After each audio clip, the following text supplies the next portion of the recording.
Coming to you live from downtown Windsor, this is a St. Clair College MediaPlex production. Good evening, I'm Zachary Balog, and you're watching the MediaPlex Insider.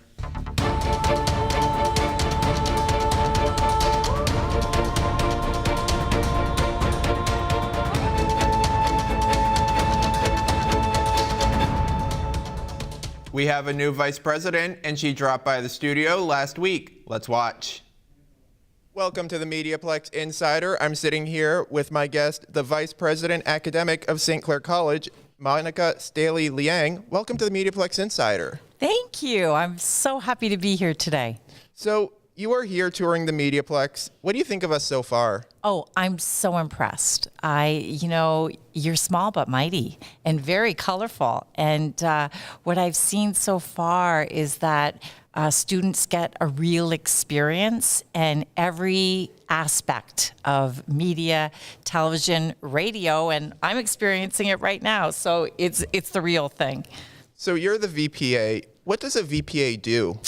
What does a VPA do? That's a great question. Well, I am here to support all the schools in order to serve our students and make sure that they have the best educational experience in whatever program they're in. So however I can do that. So for example, what I'm doing today, visiting media, art, and design and all your areas, I'm doing in every school so that I get a better understanding of what goes on in the school, what the needs and the priorities are of the school in order to meet the educational needs of the student. I'm sure you say that to all the programs.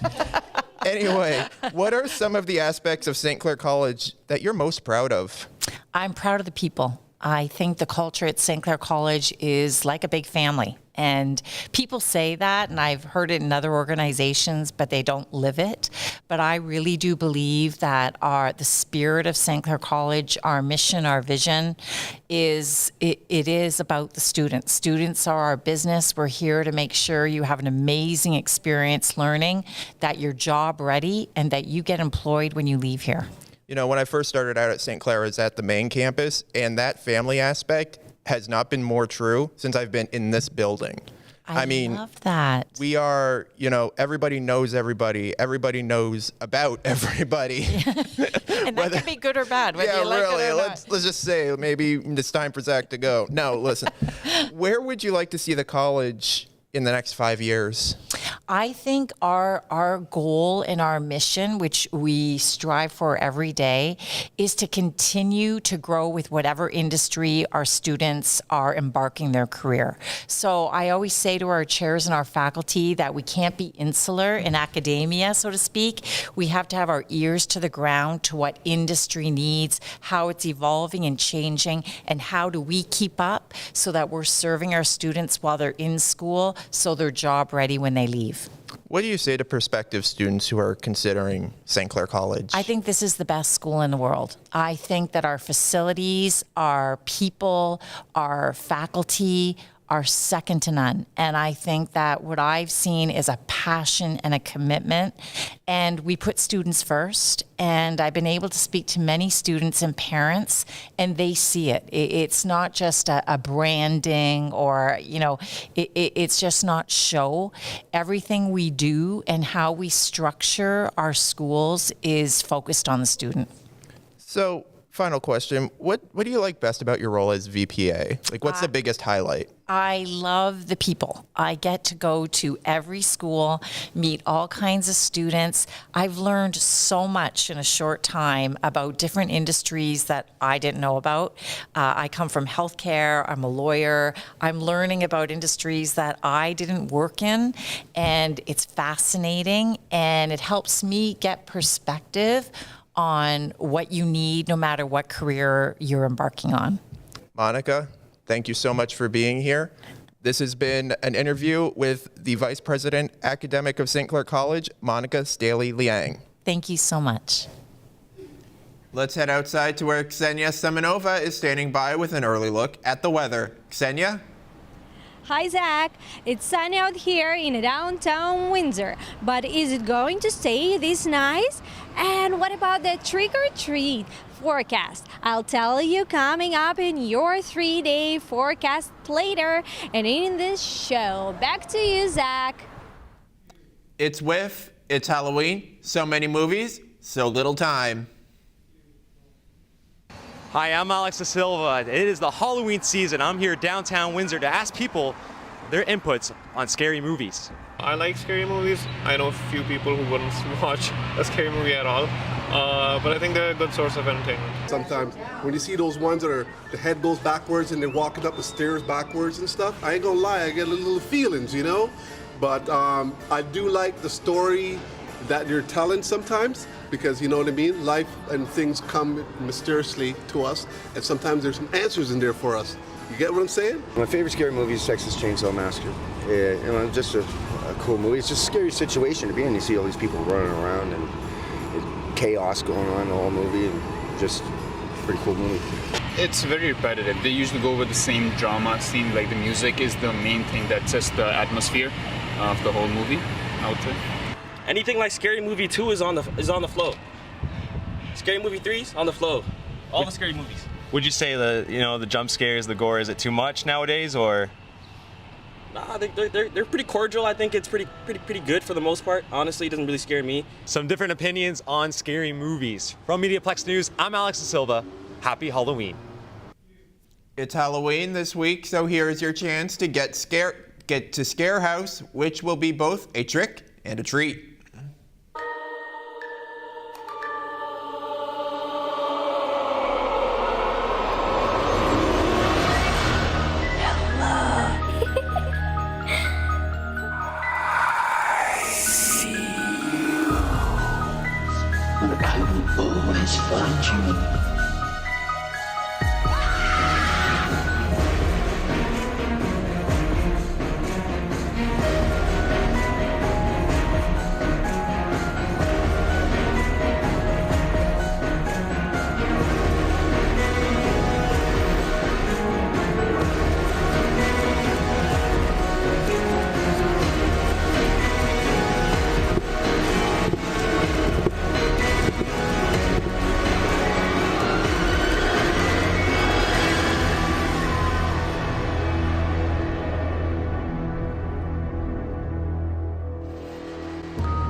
The brave may enter, but only the clever will escape. Would that be you? See you there if you dare. Looking for some Halloween party inspiration? Look no further. Alex Da Silva, talk to the experts. It's the Halloween season. Many people love dressing up and going out to a gig during the weekends in late October. Nicole Casillas is a Windsor Essex event planner. She set up a spooky event this past weekend at Winology in Kingsville. My friend had actually given me the idea to throw the Halloween party. We're like, there's nothing to do. We don't like going to the bar. We don't like going to the clubs, and kind of wanted to meet somewhere in the middle where we could dance. Food was included, and it was a nice, elegant space. The event was a success. Over 40 people attended. The drinks were flowing, the food kept coming, and the DJ was hyping up the crowd. There was also a costume prize winner. Casillas intends to do more events like this in the future. For MediaPlex News, I'm Alex Da Silva. This week, our public relations and journalism students did a Halloween-themed photo shoot for their photography class. Let's check it out.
Exciting. Lights, camera, action. And where's the popcorn? If you are downtown and just don't notice whiff, then you aren't paying attention.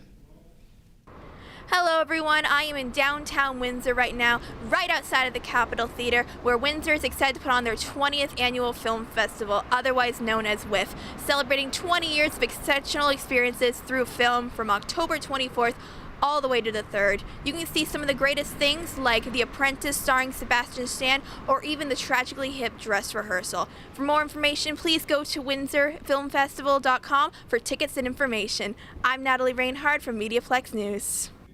Midterms are always a stressful time. We went over to the St. Clair Center for the Arts to see how the students are handling it.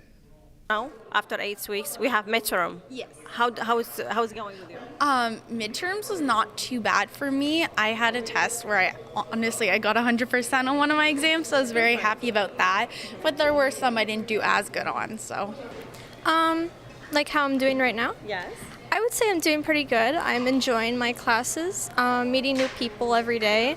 I've made a good group for myself, so it makes it a lot easier getting through that 3 years. And I wouldn't say it's like a chore at all. Like, I love it. Didn't do well on my first assignment. Tests are okay. It's just a lot to memorize, a lot to go with it. I'm not very good with I would just say the math portion and then probably the hotel part of it, because I'm not very interested in that, and it's just a lot of information. This week, a Navy ship is at the riverfront. The ship is called the HMCS Harry DeWolf, and it's docked at the foot of Olette Avenue. Members of the public are welcome aboard the ship for free tours. More on this from a sub-lieutenant on the ship. Choi, can you tell me what exactly is going on here? So this ship is called the HMCS Harry DeWolf. This ship is the first of its class of Arctic offshore patrol vessels. The main mission for this patrol ship is essentially to do constabulary missions in the north, in the Canadian Arctic, or fulfilling roles stopping drug runners in the Caribbean. It's seeing more use overseas as well, so moving forward, the Navy is definitely going to implement this ship on different types of missions. The reason why we're here today is essentially to support the Marine Careers Expo, and on top of that, we're doing what we call the Great Lakes Sail. So it's an opportunity for us to bring our Navy ships from the coasts to interior Canada. So we've already hit cities like Kingston, Toronto, Hamilton, and now Windsor.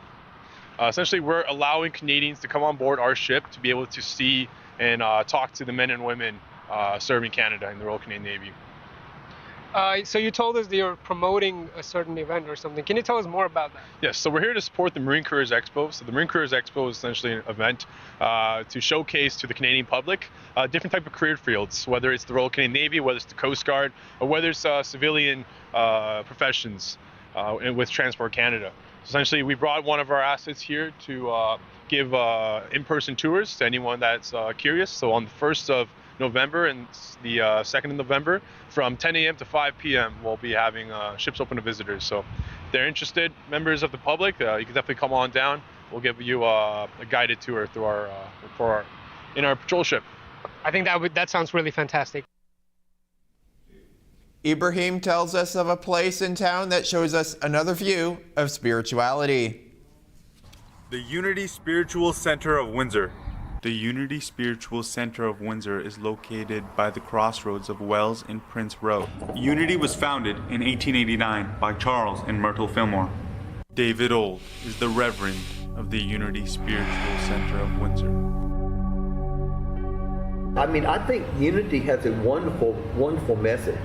I mean, it's very open-minded. It sees the value in, in all religions. We sort of don't consider ourselves particularly religious. We look at ourselves more as spiritual. The Unity Spiritual Center of Windsor was founded in March of 1984. In March of 2008, they moved to their present location, 3640 Wells Street. We look at ourselves as spiritual beings having a human experience. Every Sunday at 10:30 a.m. they hold a Sunday service. And every first Sunday of each month is a drumming circle. For the MediaPlex, I'm Ibrahim Rana. Our very own Mike Porier has made his film debut at WIF. Alexi Silvaggi sat down with him for a chat. What was the inspiration for the film Thundersnake? What was the main idea or inspiration for it? So Thundersnake is based on a bunch of people that start a podcast, and everything that happens on the podcast goes sideways. And it was inspired by my own experiences doing podcasts. And even though it's a very low stakes activity or hobby to get into, people can get very possessive and controlling, and so even though there's nothing really at stake, people tend to feel ownership and territorial about everything that happens on these things. So that's what it's inspired by. Yeah. For the film, you filmed at St. Clair, one at the many various locations at St. Clair College, which is where I'm at right now. What was it like filming at those locations, and what was it like filming that film there in these locations? Well, it was interesting because, we actually filmed in the MediaPlex for one of the scenes. Mm-hmm. So for that scene, we needed something that looked like a TV studio, though, right? So we sat right in front of the green screen in the newsroom. We had all the big cameras in the background and the teleprompters. So it doubled as what it was. But in the other scenes in the movie, for example, we would go into the Center for the Arts, and we would stand in different areas. Like we'd say, okay, this little area here is one coffee shop. This little area is a bar. Down the hall is like a coffee shop. And so we would kind of just frame it in a way that you could never really tell where we were, and just took advantage of the background and the architecture to make it look like 5 or 10 different places. And so it really helped the film, because if we didn't have access to St. Clair, it would have just been us sitting in my living room, right? So it really helped. Yeah, and final question is, obviously your film is premiering at the WIF Festival, which congratulations. Thank you.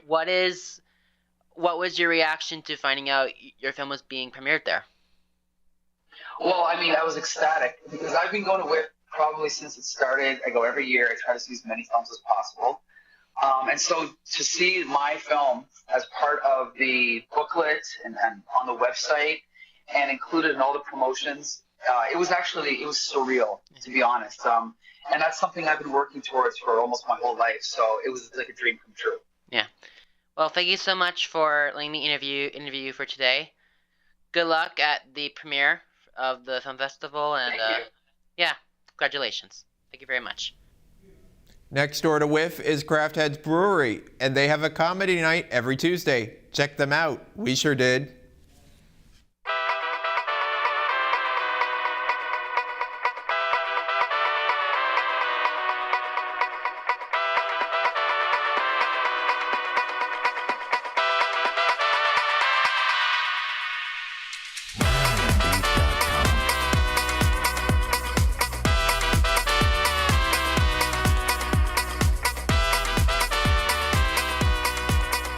What's up, everyone? It's Matt Wolf here. I just got done performing at the Windsor Comedy Club right here in Craft Head's Brewery, downtown Windsor. They do it every Tuesday night. You can come out and do it too. Show up, go up, do comedy. Try it. You're gonna have fun. I had fun. You can do it too. You guys ready for your next comic? Yeah. Oh, yeah, you're gonna love this guy. He's from out to County, and he likes to come in and do comedy once in a while in the city. Give it up for Mr. Shane Bernard. Come on.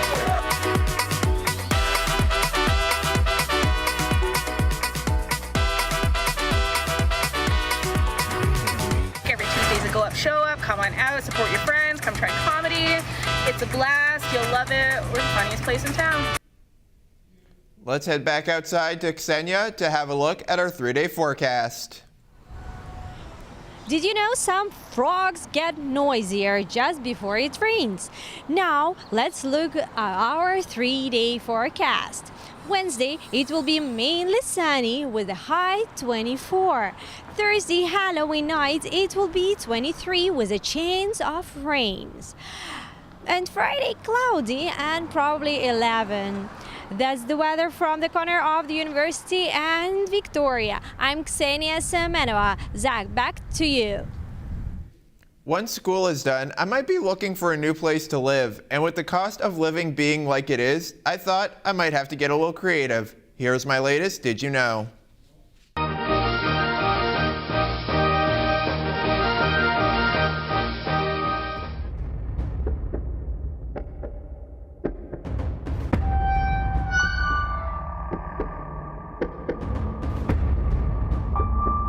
Behind me is the Old Windsor Jail located right here in Sandwich Town. This historic building was built in 1925 following a fire that destroyed the old Essex County Jail. This facility was the 5th lockup to house inmates in the Windsor area since 1796. The jail originally housed what are called gallows on the 3rd floor. There was a trap door beneath a heavy iron ring anchored to the concrete ceiling. However, the gallows ceased operation due to the abolishment of capital punishment in 1976. The jail closed in 2014 and prisoners were transferred to the new Southwest Detention Center, leaving a massive question mark on this piece of Windsor history. The old jail is known for being haunted, and one of the most famous prisoners to be executed, Peter Bayak, is known for roaming the corridors. Legend has it, William Pope of Chattanooga, Tennessee, stated that he saw the vision of another prisoner hanged and the man's body buried under the window of his cell. The ghost of the prisoner he saw hanged made a habit of sharing the cell with him and scared him into making his getaway. A year following its closure, archaeologists found bones at the jail and believed that it belonged to Bayak, as he was the only prisoner to be executed in the 30s. The more you know. For MediaPlex News, I'm Zachary Balog. Let's Talk is a place where we get to talk about who knows what. Let's watch and hope it's not a train wreck.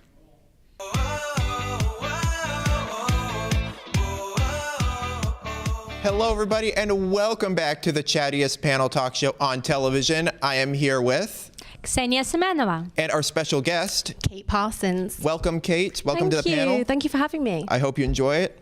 So, this world has many places, the big cities, the Wild West, or just the jungles of Africa. So, my question is, if you could recommend going somewhere for anyone for the first time in their life, where would you recommend, Ksenia?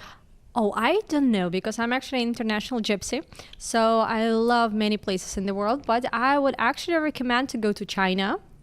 Yeah, China is different, it's interesting, but remember one thing, they don't speak English there.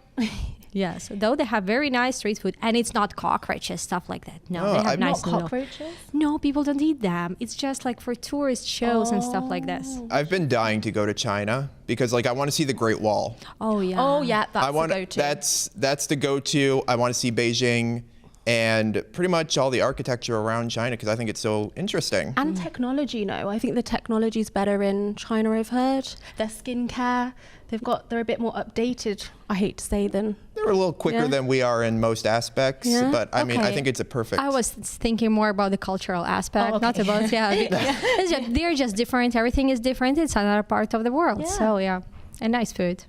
How about you, Kate? Oh, it's tough because I have visited quite a few countries already. I've done Egypt. I have to say I saw people carving stuff in the walls when I went to the pyramids. I wasn't too sure what that was about. I've been to Pompeii. They forgot to carve something the first time. I think so. I don't know if it was I was in the right pyramid or if it was just a made one just for the tourists. You were in this one is Giza. Giza, Cairo, in Cairo. Yes, I've been there too. Oh, yeah. Yes, I loved it. Did you go in the Red Sea at all? Yes, but because we were staying in the Sharm Sheikh, and then we took an excursion to the Cairo. Did you do the snorkeling? No, I'm afraid of this kind of stuff. Yeah, I did it when I was younger, and it was only later I realised that time of year we went is the Red Sea. Okay. Full of sharks. Yeah. So I was lucky. Yeah, I'm back here now, but it could have been different Good for story, you, no right? baby shark. So yeah, I'd say I personally am drawn to Spain. Okay. Right, and I'll give you a guess why. Spanish? Because my mom is living there, right? Oh. Yes, and we can go all together there. I'll give you another guess. I get a bit tired in the afternoon. They take naps? Yes, siesta. I think I would love to live in Spain because I think the shops close down at a certain point and then everybody takes a bit of a nap. I think the weather's good. So it's like kindergarten then? They'll just shut down and take a nap. Yeah, but it's good for you. If you look into the health aspects of naps, afternoon naps, people do really well. It's good for your heart health. I feel like next week I'm going to have to clear that up with a full-on an apology. You might have to fact check a lot of what I'm saying, Zach, what about you? For me, I would say New York City. I love, like, if you're a big city person, New York City is just so beautiful, so much architecture, and just a lot of things to do. And it's just really amazing. I've been there twice. I would go back. I would move there, but they have to give me the Tonight Show first. And also, if you're someone who's not like a big city person, I recommend the Upper Peninsula of Michigan. Just beautiful and just like wilderness everywhere. It's with small little towns and stuff like that. So it's those two places I would definitely recommend if you're looking for somewhere to go to check out once in your life. All right, well, that's this edition of Let's Talk. I want to say thanks to my power panel, special guest Kate as well. Thank you for having me. Appreciate it. If you want to see the full conversation, it will be uploaded to the Zack Attack Productions YouTube channel. We'll see you again next time because it's the chatter that matters. Bye. Bye. Looking for information about St. Clair College and the programs being offered? Looking for a college that rises above the ordinary? Looking for a place that you get the skills required for an exciting career? Then join us for our open house Saturday, November 9th from 10 until 1 at the main campus in South Windsor. See you there. Many graduates of the MediaPlex have gone on to bigger and better things. Sean Preville is one of them. Hello, I'm Sean Preville, a graduate of St. Clair College's Journalism and Media Convergence programs, coming to you from Global News in Toronto. I currently work here at Global as an online video journalist with the National Online Video Team, and it was thanks to what I learned at St. Clair that brought me to this point. So, if journalism is the type of thing that interests you, check out St. Clair College and see where it can take you.